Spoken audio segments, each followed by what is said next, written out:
চলো আজকে super clay দিয়ে দুটো সুন্দর হোম ডেকোর আইডিয়াস তোমাদের সাথে শেয়ার করছি। ফার্স্টেই বলি কিভাবে আমি এই মিররটাকে ঠিক এইভাবে চেঞ্জ করেছি, সেটাই তোমাদের সাথে শেয়ার করছি। তো এই মিররটা হচ্ছে আমার হোস্টেল লাইফের মিরর। এটা আমি প্রায় 4 বছর হোস্টেল লাইফে, তারপরেও আমি ইউজ করেছি।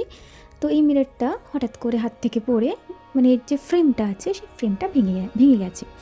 এবার তোমরাও কি ভেঙে যাওয়া জিনিস ফেলে দাও নাকি যত্ন করে রাখো? এটা কিন্তু অবশ্যই জানাবে। আমি কিন্তু ফেলি না। যে কোনো ভেঙে যাওয়া জিনিসকে আমি চেষ্টা করি একটু যদি অন্যভাবে ইউজ করা যায়, একটু যদি সুন্দরভাবে সাজিয়ে রাখা যায়, কারণ প্রত্যেকটা জিনিসের একটা মাধুর্য আছে, একটা সৌন্দর্য আছে। সে জিনিসটা পুরনো হয়ে গেছে বলেই, ভেঙে গেছে বলেই তাকে যে ফেলে দিতে হবে, তাকে যে রিপ্লেস করতে হবে, এমন কোনো মানে নেই। সেটাকে কিন্তু সুন্দরভাবে সাজিয়ে রাখা যায়, কারণ সেই জিনিসটারও একটা গল্প আছে। এটা যে শুধুমাত্র কোনো জিনিসের ক্ষেত্রে সেটা নয়, এটা আমাদের লাইফের সম্পর্কগুলোর ক্ষেত্রেও কিন্তু কাজে লাগে। যে কোনো ভেঙে যাওয়া জিনিসকে চাইলেই কিন্তু জোড়া লাগানো যায়। হ্যাঁ, হয়তো সেটা আগের মতো হয় না, কিন্তু যেটা হয় সেটার কিন্তু একটা আলাদা সৌন্দর্য আছে।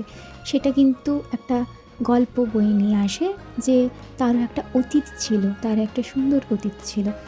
তো তোমাদের সাথে গল্প করতে করতে আমার এটা অনেকটাই হয়ে গেছে। তো এটাতে আমি মিডলে হলুদ রঙের ক্লেটা ইউজ করেছি, কারণ হলুদ রঙের ক্লেটা না, মানে যে কোনো ফুলের মাঝখানে এগুলো দেওয়ার জন্য না খুব সুন্দরভাবে ফুটে ওঠে। ওই জন্য আমি হলুদ রঙটা ইউজ করেছি। এরপরে যতগুলো ফুল বানিয়েছি, ফুল বানানোর প্রসেসটা তোমরা দেখে নিয়েছো। এই ফুলগুলো একটা একটা করে মিররের চারদিকে আমি দিয়ে দিয়েছি। হ্যাঁ, এই মিররটা কিন্তু আমি আগেও একবার করেছিলাম, কিন্তু সেই ক্লের যে ফুলগুলো আছে সেগুলোতে খুব কালি হয়ে গেছিলো, মানে ধুলো পড়ে গেছিলো, যার জন্য আমি সেই ফুলগুলো তুলে দিয়েছি, আবার নতুন করে করেছি। এবার ফার্স্টে না আমি এটা মিরর দিয়ে করবো ভেবেছিলাম, তোমরা যেটা দেখলে, কিন্তু মিরর দিয়ে না ভালো লাগছিল না।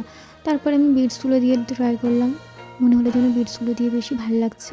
তো তাই আমি বিডসগুলো রেখেছি। তোমরা কিন্তু অবশ্যই জানিও মিরর দিয়ে বেশি ভালো লাগছিল না বিডস দিয়ে বেশি ভালো লাগছিল। এটা হচ্ছে পুরোটা ফাইনাল লুক।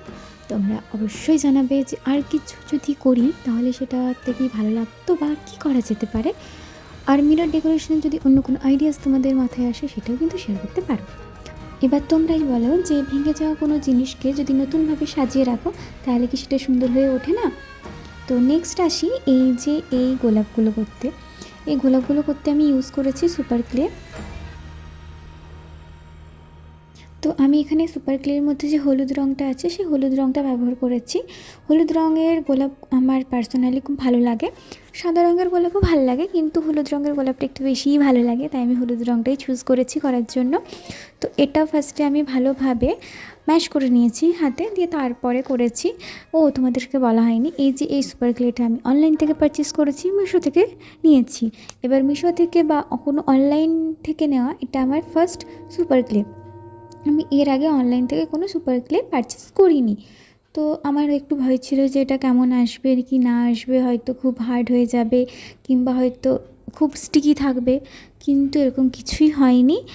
আমি ক্লেটা ইউজ করার পর বুঝেছি এটা কোয়ালিটি সত্যিই খুব ভালো। তো তোমরা যদি লিঙ্ক চাও বা লিঙ্ক যদি তোমাদের প্রয়োজন পড়ে তোমরা আমাকে কমেন্ট করতে পারো, আমি লিঙ্কটা দিয়ে দেবো। আর হচ্ছে এই ফুলের পাপড়িগুলো, এই পাপড়িগুলো কিন্তু কোনো আমি একটা নির্দিষ্ট শেপে করছি না, আমার যেমন মনে হচ্ছে আমি তেমন করছি, কারণ প্রকৃতির সব কিছু তো সমান হয় না। আর হাতে কোনো কিছু বানানোর আমার মনে হয় এটাতেই সৌন্দর্য থাকে। এটা কোনো কিছুই একটার মতো আরেকটা হয় না। প্রত্যেক কোনো ক্রাফটে কিছু না কিছু নতুন, কিছু না কিছু একটু অসামঞ্জস্য থাকেই। একদম সব কিছু একই রকম হয় না। আমি করতে পারি না, তো আমার তো এখন অনেকটাই শেখা বাকি আছে, হয়তো ভবিষ্যতে করতে শিখে যাব, দেখা যাক। আর একটার সাথে একটা পাপড়ি রেখে কীভাবে আমি গোলাপটা বানালাম সেই প্রসেসটা তো তোমরা দেখলেই। তোমরা এভাবে ট্রাই করতে পারো। আমিও প্রথমে ভাবতাম এটা হয়তো খুব কঠিন, কিন্তু এটা সত্যিই খুব সহজ। তো আমি এরকম অনেকগুলো বানিয়ে নিয়েছি। আর হচ্ছে এই যে সবুজ ক্লেটা দিয়ে আমি ফুলের যে ডাঁটাটা সেই ডাঁটাটা বানিয়ে নেব।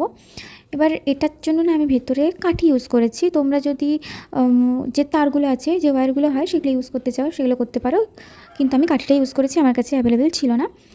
তো তোমরা এটা ফাইনাল লুকটা দেখো, তোমরা বলো কেমন হয়েছে। আর তোমরা কিন্তু এই গোলাপগুলো কারোর বার্থডেতে, কোনো অ্যানিভার্সারিতে কাউকে গিফট হিসেবে দিতে পারো, কিংবা হোম ডেকোর আইটেম হিসেবেও ইউজ করতে পারো।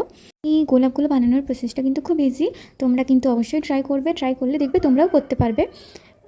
নিজের হাতে কোনো কিছু বানিয়ে গিফট করার মধ্যে কিন্তু অনেকটা ভালোবাসা লুকিয়ে থাকে। তো তোমরা এগুলো দিতে পারো, আর তোমরা কিন্তু অবশ্যই কমেন্ট করে জানিও তোমাদের কেমন লাগলো।